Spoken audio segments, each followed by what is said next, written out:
Bem, gente, mais dois trabalhos aí super bacanas, um relacionado ao turismo e outro relacionado à detecção de imagens. Agradeço aos autores por terem enviado ao CETIC, né? Me parabenizo pelo trabalho. E também gostaria de agradecer aos professores Daniel Hassan, do Cefet, de Minas Gerais, e ao professor Wilson Viana, da Universidade Federal do Ceará, por terem aceito o convite de participar aqui da banca do CETIC. Muito obrigada, gente. A apresentação ocorrerá da mesma forma, a arguição, né, ocorrerá da mesma forma que na sessão anterior. Pode começar. Obrigado, Michele, pelo convite.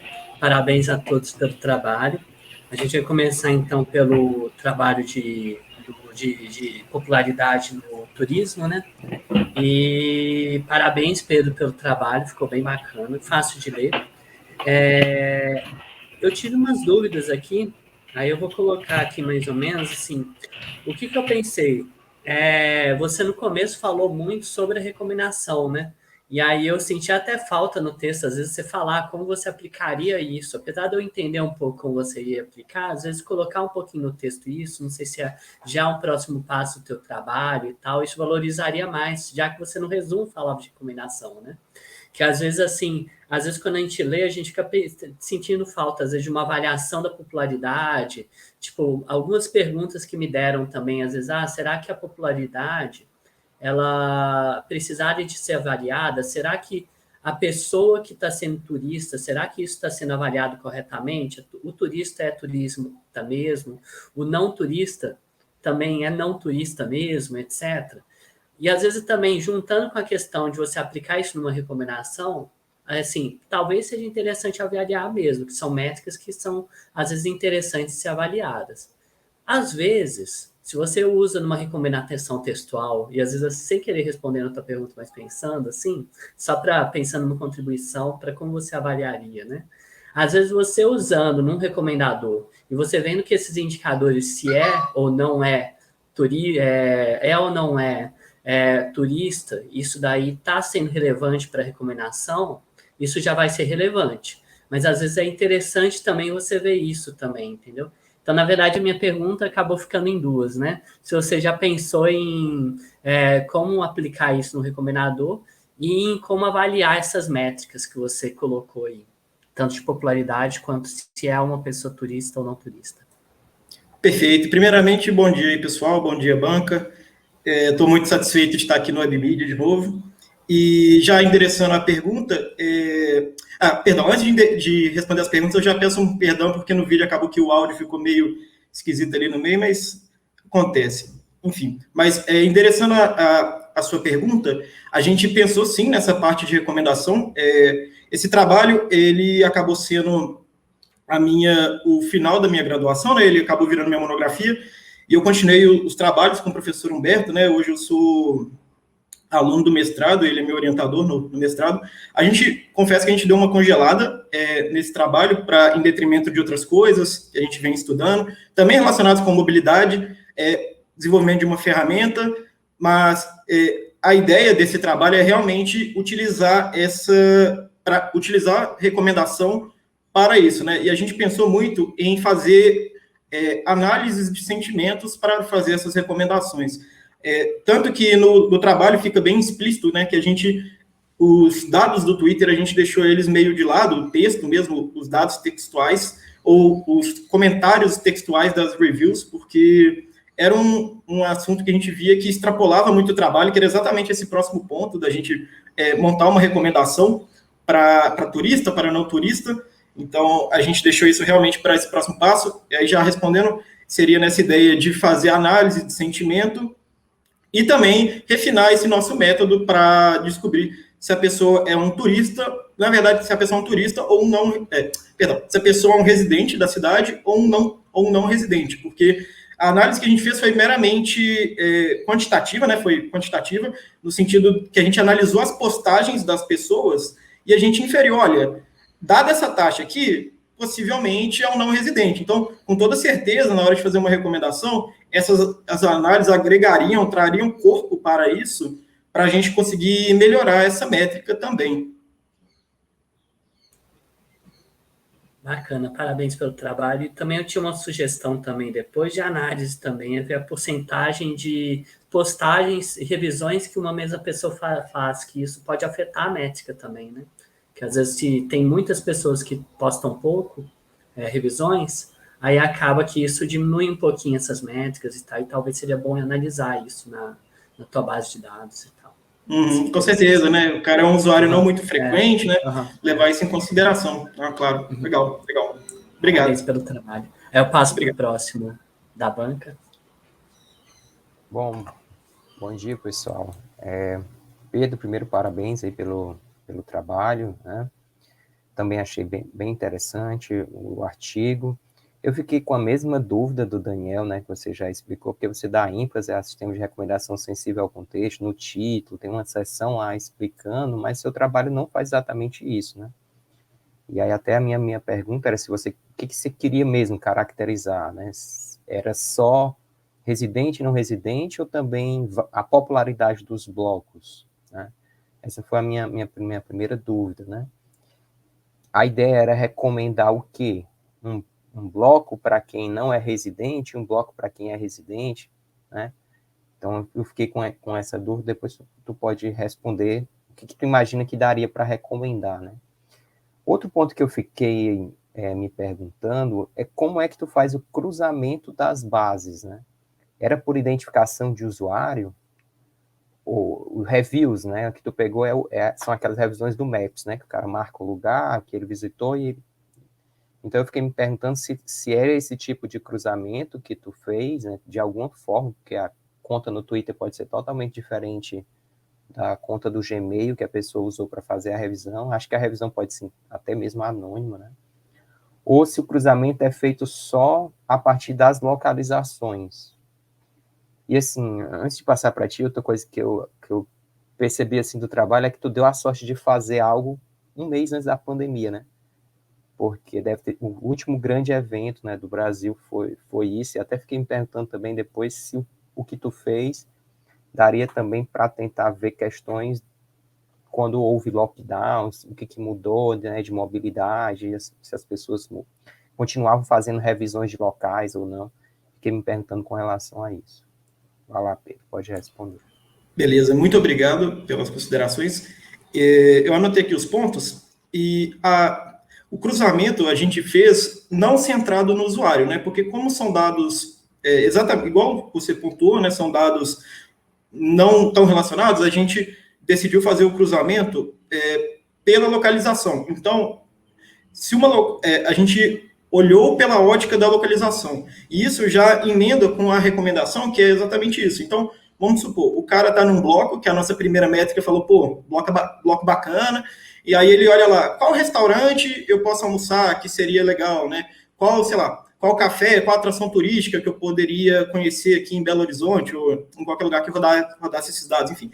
Mas a recomendação seria exatamente isso, mais voltada para a área de prestação de serviços, ou até mesmo para planejamento urbano, né? O Carnaval é um evento de um grande porte, né, igual você mencionou, e ele demanda de uma série de medidas de planejamento urbano. Então, onde põe cabine de sanitária, onde fecha a rua, onde faz esse tipo de informações.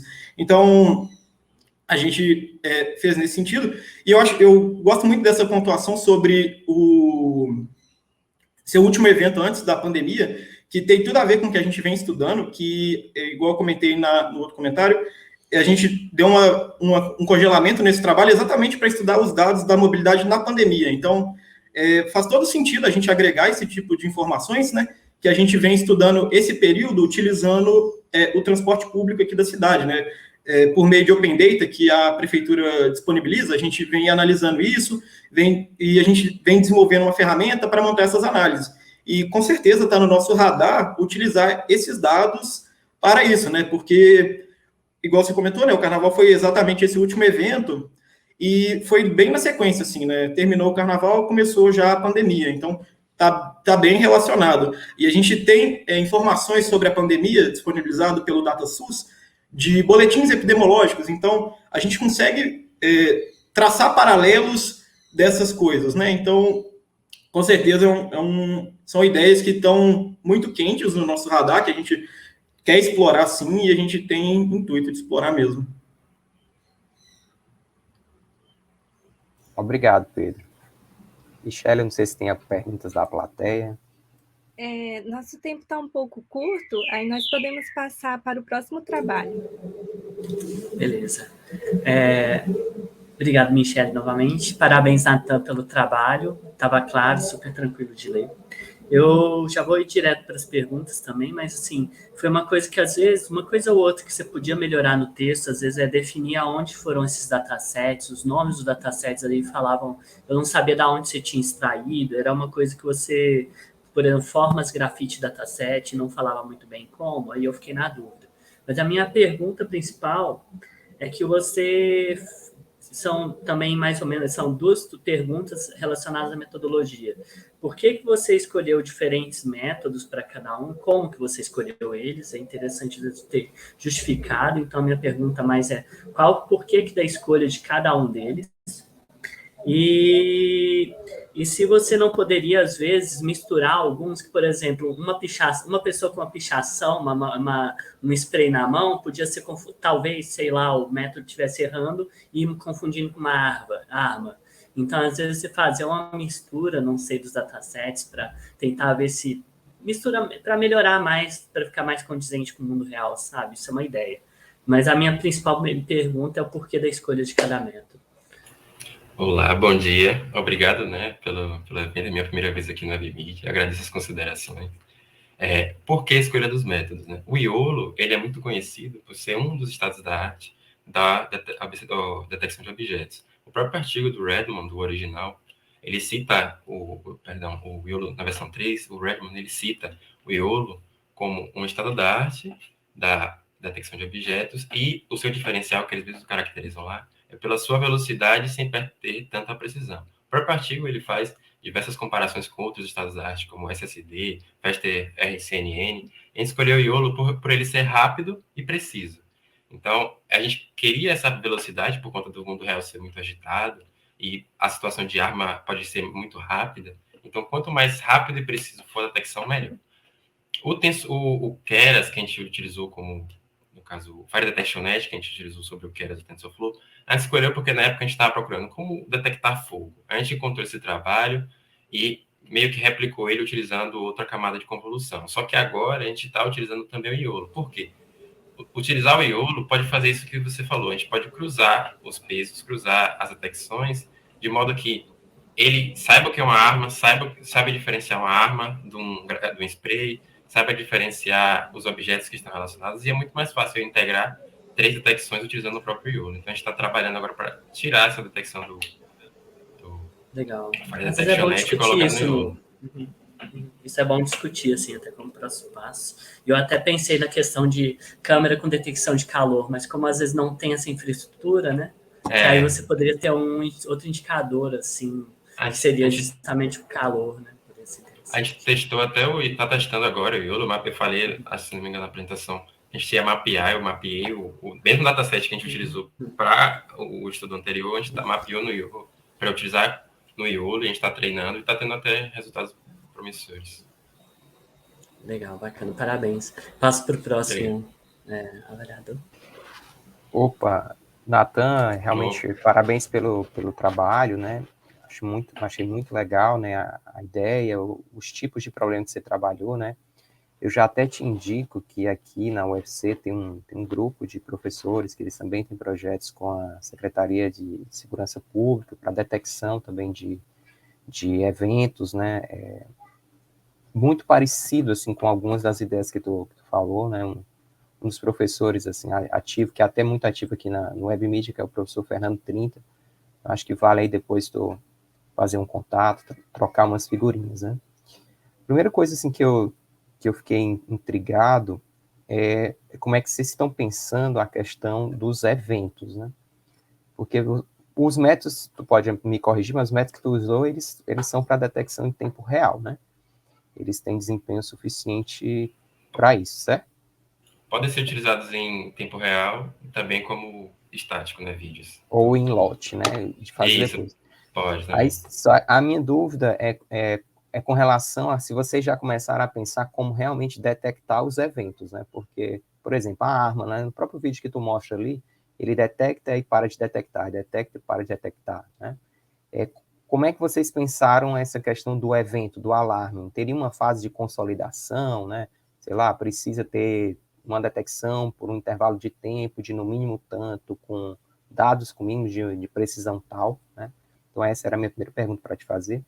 E a outra é com relação ao grafite, porque como o método ele diferencia se não já tinha um grafite lá? Porque eu fiquei pensando assim, o cara está aqui com um celular no ponto do ônibus, falando, se mexendo, e tem um grafite atrás dele. Será que o método não vai acabar detectando isso como sendo o tagger, né? O objeto que está na mão e o grafite no fundo, né? Então me responde essas duas perguntas, por favor. Obrigado pelos apontamentos. Primeiramente, sobre os eventos, estamos trabalhando, inclusive, numa plataforma para isso, que é um dos nossos trabalhos, é a plataforma do CCIS, que a gente quer modularizar cada tipo de ação. Por exemplo, um módulo ele é responsável pela detecção, que é o próprio IOLO.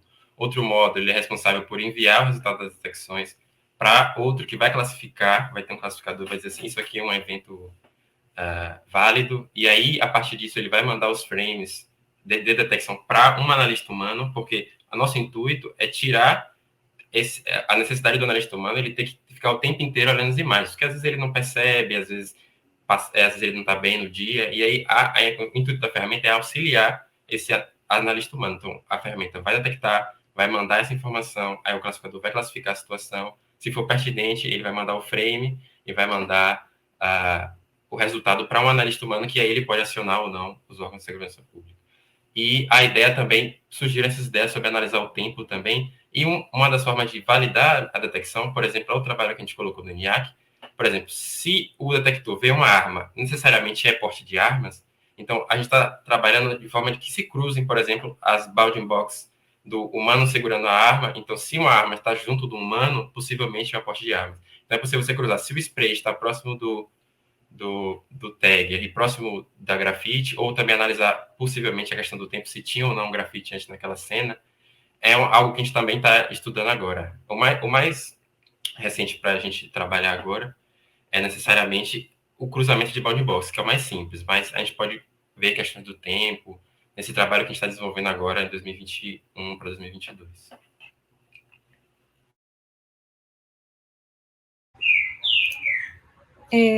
Professores Daniel e Whitson, tem mais alguma pergunta ou comentário? Eu tenho uma pergunta, desculpa, Daniel, sobre o fogo, porque eu fiquei curioso se na base, por exemplo, tem detecção de fumaça também. Porque na própria imagem do artigo que tu botou, para mim, parecia no primeiro momento que o cara estava ligando uma luz muito forte, né? Então nem sei como é que o classificador conseguiu diferenciar aquilo ali como sendo fogo. E se ele também, na base lá, tem imagens, por exemplo, com fumaça para fazer essa detecção. Tem sim, tem imagens com fumaça, uma parte delas tem fumaça, outras não tem. Dá para eu, por exemplo, mapear. Eu mapeei principalmente o fogo, alguns resquícios, obviamente, da fumaça também aparecem, mas eu consigo também mapear o fogo e a fumaça. Pode servir também, se tem fogo e fumaça, ele pode diferenciar, por exemplo, há fogo porque há fumaça, ou não há fogo porque não há fumaça. É algo que eu posso trabalhar também. E a base tem sim imagem de fogo e fumaça ao mesmo tempo, às vezes só de fumaça também. Tá bem, gente. Eu agradeço muito a todos e todas que estão assistindo o CETIC. Nós teremos que finalizar agora, às 10h30 inicia o CTD. Gostaria de agradecer novamente a todos os membros da banca, né, e a todos os autores que participaram do CETIC, e também agradecer ao Adriano César Machado, da UFMG, e ao professor Leonardo Rocha, da Universidade Federal de São João del Rei, pelo convite de coordenar o CETIC, e também ao meu companheiro de coordenação, né, o professor Eduardo Barreri, com quem com certeza eu aprendi muito. Ele não conseguiu voltar para a sala, mas ele também agradece a todos. O resultado final do CETIC será divulgado na cerimônia de encerramento do WebMídia. Até mais, gente. Ótimo dia para vocês.